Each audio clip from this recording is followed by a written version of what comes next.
నూతన ration card కొరకు లేదా రేషన్ కార్డులో మార్పులు చేర్పులు చేసుకునే అవకాశం రాష్ట్ర ప్రభుత్వం కల్పించిందని, అందుకుగాను ప్రజల ముందుకు ప్రజా సాధికార సర్వే పూర్తి చేసుకుని ఉండాలని, అంతేకాకుండా హౌస్ మ్యాపింగ్ పూర్తి చేసుకుని ఉండాలని రాచర్ల మండల తహసీల్దార్ వెంకటేశ్వర్లు వెల్లడించారు. అందరికీ నమస్కారం అండి.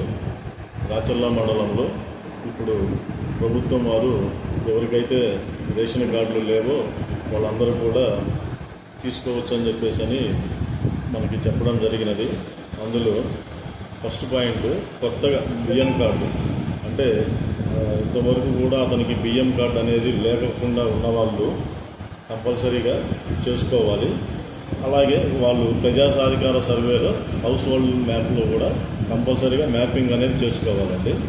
తర్వాత రెండోది వచ్చేసి బియ్యం కార్డులో ఒక వ్యక్తి పేరును చేర్చుకోవడం అన్నమాట. అంటే ఈ చిన్నపిల్లలు యాడ్ చేయడానికైతే వాళ్ళ యొక్క డేట్ ఆఫ్ బర్త్ సర్టిఫికేట్ కావాలి.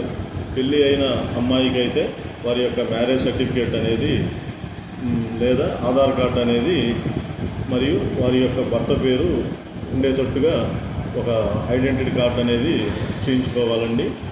మూడోది ఇంతకుముందు బియ్యం కార్డులో ఉండి తర్వాత వాళ్ళు ప్రజా సాధికార సర్వేలో సపరేట్గా మ్యాపింగ్ చేసుకొని ఉండాలి.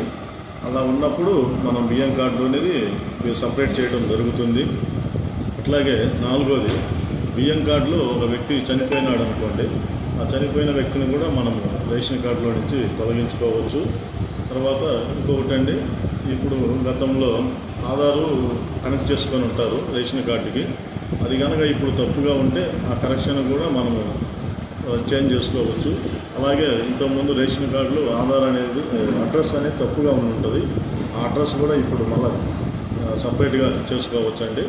తర్వాత ఎవరైతే బియ్యం కార్డు అనర్హులుగా ఉండి బియ్యం కార్డు అయితే పొంది ఉంటారో వాళ్ళు కూడా ఆ కార్డుని గవర్నమెంట్కి సరెండర్ చేయొచ్చండి. ఇవన్నీ కూడా మనకి ఆ గ్రామంలోని GSW అంటే గ్రామ సచివాలయంలో ఫస్ట్ ఈకేవైసీ చేయించుకున్న తర్వాత VRO గారు ఈకేవైసీ చేస్తారు. ఈకేవైసీ చేసి దాన్ని VSWలో ఫార్వర్డ్ చేస్తారు. ఫార్వర్డ్ చేసిన తర్వాత అది మనకి తహసీల్దార్ గారు లాగిన్లోకి వస్తుంది.